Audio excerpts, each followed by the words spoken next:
You know just what you do to me. Play my emotions like a pair of puppet strings. Did it ever occur to you my heart's more than a toy? Hello everyone, welcome back to Real Literature and Random Videos channel. This is me Neha Sultana and आज के इस video में हम देखेंगे ये second part है 100 literature related words and meaning in Hindi. तो चलिए शुरू करते हैं. फर्स्ट 11th वन है रिनाइसेंस और 12th वन है इमेजरी, 13th वन है जॉनर एंड 14th वन मैं लिख रही हूँ fable FABLE fable. 15th one है drama DRAMA drama and 16th one है harmony HARMONY harmony. 17th word हमारा है catharsis CATHARSIS catharsis. 18th one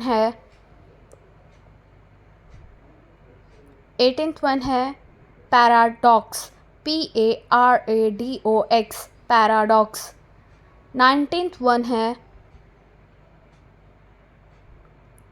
हमारा वर्ड 19th वाला है ballad BALLAD ballad. And 20th one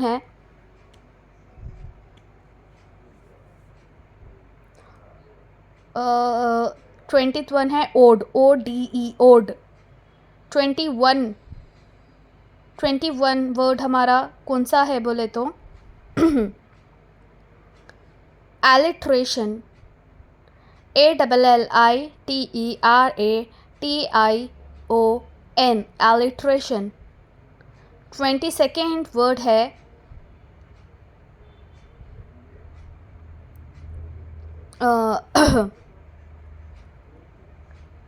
EPIC epic जिसका मतलब होता है महाकाव्य. तो चलिए अब हम इन सारे शब्दों का अर्थ जो है हिंदी में लिखेंगे. रिनाइजेंस का वर्ड मीनिंग होता है यानी कि रीबर्थ. रिनाइजेंस का मतलब होता है इंग्लिश में अगर देखा जाए तो रीबर्थ, यानी कि मैं लिख रही हूँ इसका मीनिंग.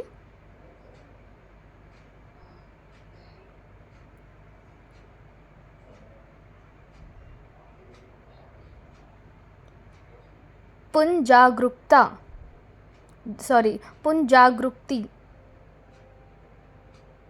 मैं होप करती हूँ आप ये वीडियो के एंड तक बने रहिए.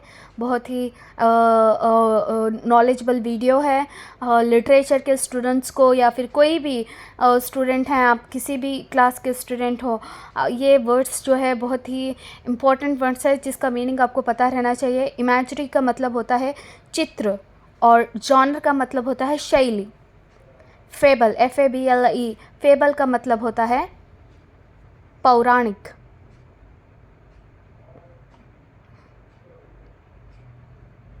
फेबल का मतलब होता है पौराणिक कथा. फेबल का मतलब होता है यानी ऐसी कथा जो पौराणिक है, उसको हम कहते हैं पौराणिक. ड्रामा मतलब नाटक. हारमोनी का मतलब होता है, हारमोनी के स्पेलिंग देखिए HARMONY हारमोनी. हारमोनी मीन्स सामंजस्य.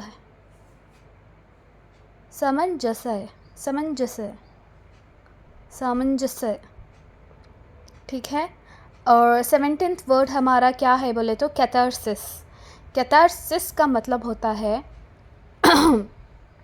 कैथारसिस के स्पेलिंग है CATHARSIS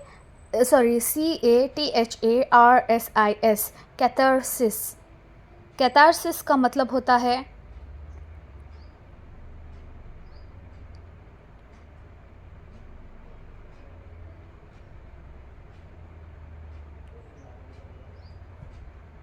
कैथारसिस का मतलब होता है शोक विमुक्ति. कैथारसिस का मतलब होता है शोक विमुक्ति.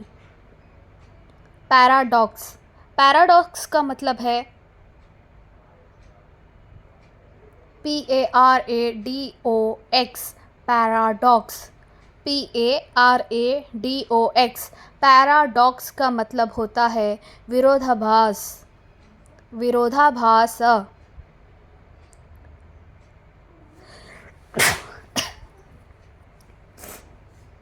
Ballad,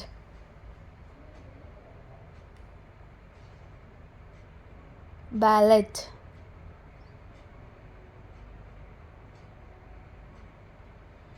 odd, ODE, odd.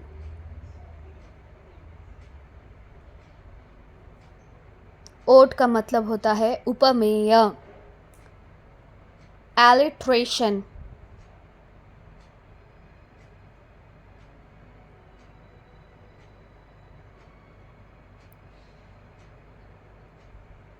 Alliteration का मतलब होता है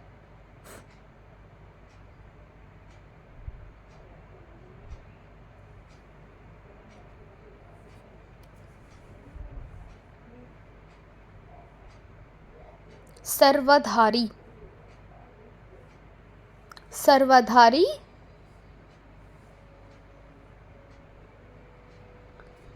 सर्वाधारी। एक मिनट, थोड़ा सा ब्लर हो गया था, अभी मैंने ठीक कर दिया। सर्वधारी अलंकार, which means alliteration in English. Epic, I already told you epic means महाकाव्य। For example, कुरान, भगवत गीता या फिर रामायण, इसे हम कहेंगे एपिक, महाकाव्य।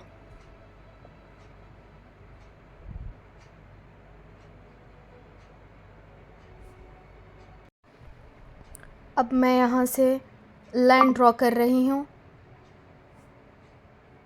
आगे के वर्ड्स को लिखने के लिए।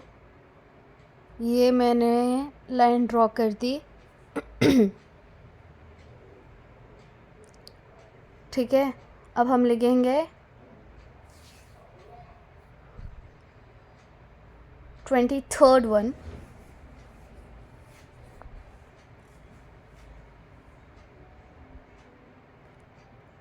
और वर्ड आता है foreshadowing, foreshadowing।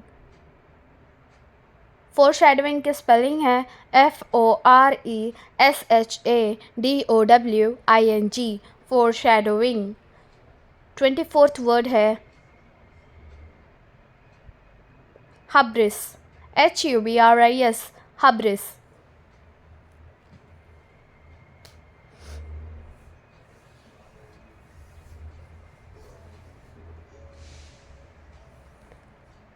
Archetype, ARCHETYPE, archetype.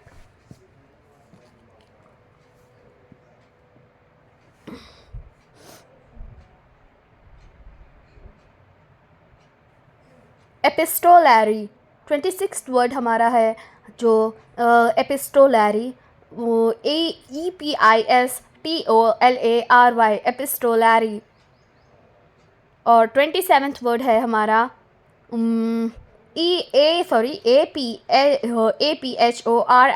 APHORISM, aphorism. Foreshadowing, hubris, archetype, epistolary, aphorism. और 28th वर्ड हमारा जो है डिक्शन, मैंने लिखा Dickson, DICTION, Dickson. And 29th वाला जो है मैं लिख रही हूँ EPILOGUE, एपिलॉग, एपिलॉग, एपिलॉग। और जो 30th वर्ड है वो मैंने लिख रही हूँ, मैं लिख रही हूँ 30th word DENOUEMENT, डिनोमेंट।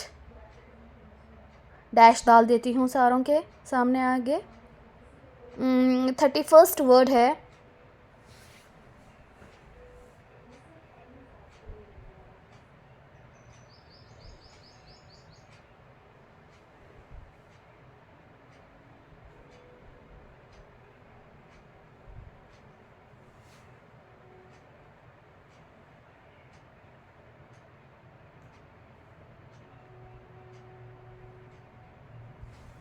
Motif, MOTIF, motif.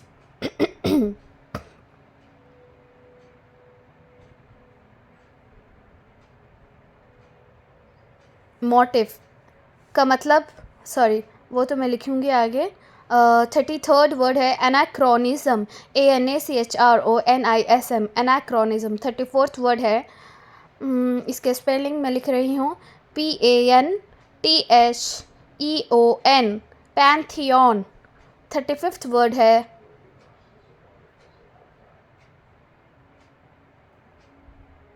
Pathos, PATHOS, pathos. 36th word जो है वो है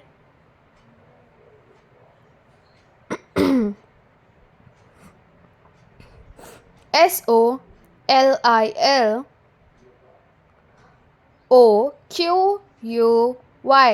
डैश डैश डैश डाल दिया सारों के सामने। अब चलिए इनके हम लिखेंगे, थोड़ा सा ब्लर हो गया था, ठीक कर दिया। इनके मीनिंग लिखते हैं चलिए हिंदी में। फोरशैडोइंग का मतलब होता है हिंट्स, मतलब अभी कोई स्टोरी चल रही है जो हम आपको पहले ही पता लग जाए कि आगे ये होने वाला है, या फिर उसमें एक ऐसा हिंट आ जाता है, उस चीज़ को कहेंगे हम फोरशैडोइंग। हब्रिस, HUBRIS, हब्रिस। हब्रिस का मतलब होता है घमंड, जो हम लोगों में देखते हैं, रहता तो कुछ भी नहीं लेकिन घमंड बहुत दिखाते फिरते हैं। हब्रिस मीन्स घमंड। आर्कीटाइप का मतलब होता है मूर्ति रूप, आर्कीटाइप मीन्स मूर्ति रूप। एपिस्टोलरी का मतलब होता है जो कुछ भी मतलब पत्र से रिलेटेड हो, मतलब ऐसी कहानी जो पत्र यानी कि लेटर्स के थ्रू समझाया जाता है। तो मतलब अभी कोई शेक्सपियर को लीजिए या फिर विलियम वर्ड्सवर्थ को लीजिए, मतलब ऐसा वो लोग काव्य, कविता, प्रोज जो भी है, ड्रामा प्ले लिख कर छोड़ देते थे। लेकिन एपिस्टोलरी का मतलब क्या होता है बोले तो जो भी वर्क है वो लेटर्स के थ्रू लिखते थे, लेटर्स के थ्रू ही पूरा कंप्लीट कर देते थे, तो उसको हम कहेंगे एपिस्टोलरी, मतलब पत्र लेखन संबंधित। अब होता 27th वाला वर्ड हमारा जो है, थोड़ी रुकिए, थोड़ा सा ये जो एग्जाम पैड है मैं उसको सीधा कर देती हूँ। हाँ, एफोरिज्म का मतलब होता है सूक्ति। डिक्शन, यानी कि डिक्शन का मतलब होता है हम अपने जब पोएम या पोइट्री लिख रहे हैं, सही वर्ड्स को सेलेक्ट करना, उसको हम कहते हैं डिक्शन। और शैली, इसका मतलब होता है एपिलॉग। एपिलॉग का मतलब होता है निवेदन। डेन्यूमेंट, DENOUEMENT, डेन्यूमेंट। डेन्यूमेंट का मतलब है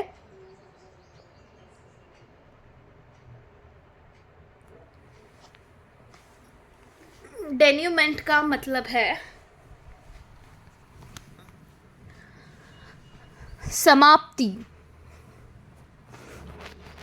एलिग्रो, ALLGRO, एलिग्रो का मतलब है तेज लया।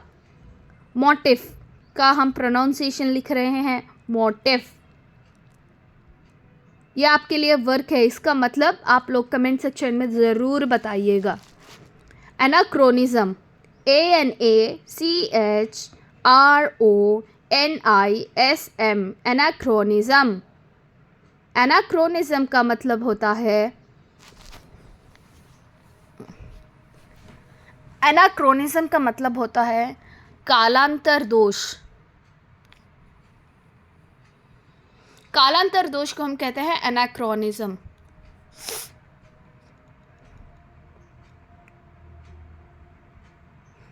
एनाक्रोनिज्म का मतलब होता है कालांतर दोष।